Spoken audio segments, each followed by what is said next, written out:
Maayong hapon mga boss. O karon natay ECU sa kuan Click 150 version 2. O bag-o nga kuan, bag-o nga receiver o bag-o nga remote. O ang itabuan ning iya ha, mo ni iyahang daan nga receiver o ECU. So ang problema nawala lang daw iyahang remote. So karon ipalit siya og bagong remote o bagong receiver. Amo lang ning i-testing kung functional ba ang kuan, pares ba ang ID sa receiver ug sa remote. Nya ato sa testing ning ECU niya. So iyang gipadala diri sa Talisay kay iyahang reprogram yang ECU para mag-sync silang tulo. Kay bisag imo ning i-insert dito sa motor kaning duha, maunra nimo ang yawi pero dili siya mo andar kay tungod ang old ECU is lain ang ID. So dapat pareha silang tulo. So muna atong testingan karon mga boss. Taod sa nato ni sa motor para ma-test nato kung functional ba silang duha, kung nag-sync ba silang duha, kung maunra na to ang yawi pasabot okay ra ang receiver o ang remote. So update lang yung mga boss, adtoon sa nako ang motor sa gawas. So gikan din ni ka ang Felix Cruz sa Daan Bantayan, gipada diri sa Talisay. So update lang yung mga boss.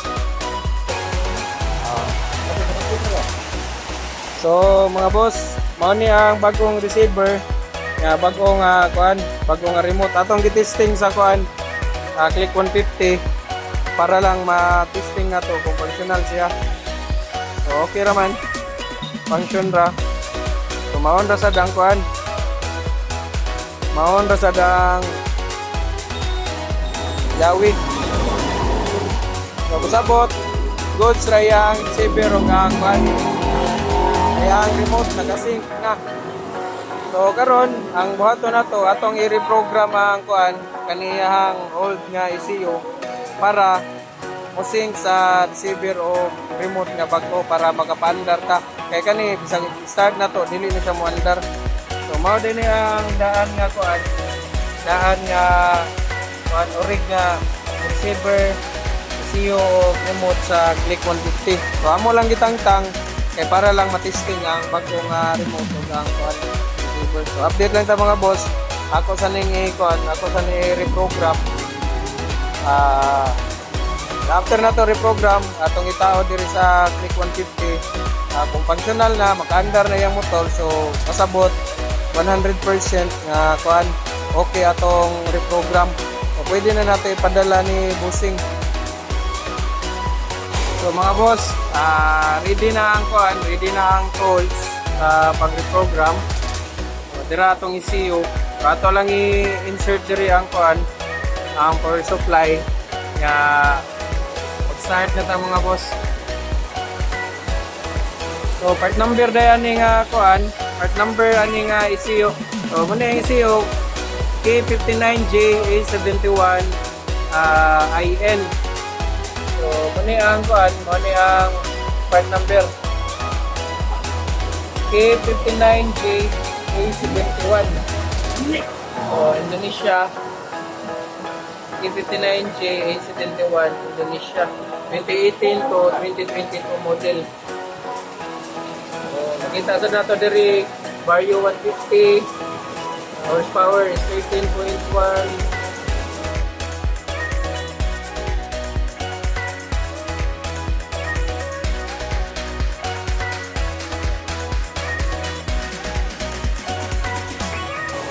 Tawag na to ang silbing station on sa ECU.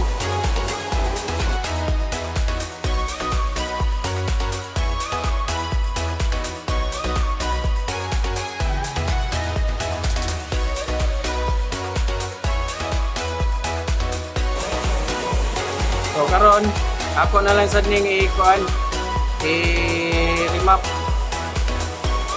Puslan man nga padala na ni Busing. So ako na lang sad ni i-remap. So update lang ko niya after og nani after og reprogram mga boss. So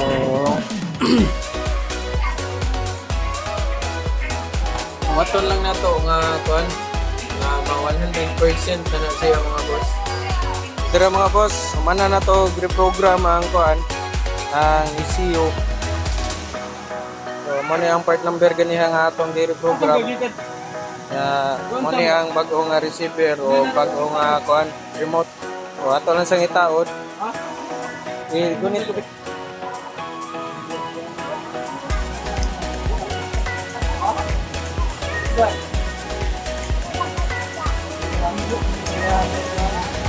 ano ng pan? Kaya sa pan, hindi mo na itong testing. Mag-testing naman po. Tirayahan pan, original na ECU, receiver, o remote. Ihangyo kami nga pan, i-testing sa iyang motor ang bagong reprogram kung pan ba, successful ba ang pag-reprogram. So, mo niya ang receiver nga pag-remote.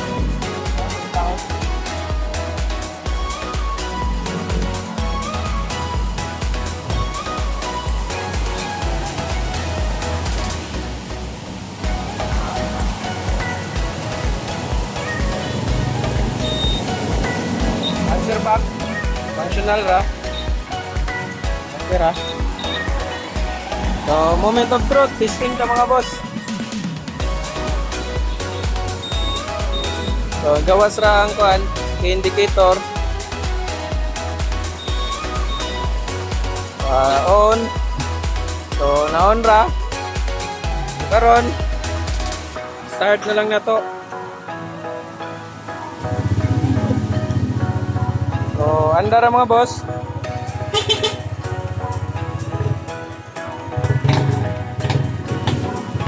So, anda ra. So, successful yun ang kuan pag-reprogram sa iyang old nga kuan, old nga ECU. So, nakatipid si boss kay remote raw receiver iyang kuan.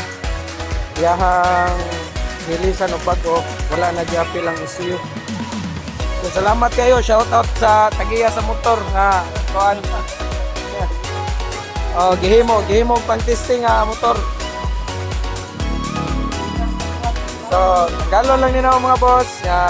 Ready na ni para padala balik sa kuan daan bantayan.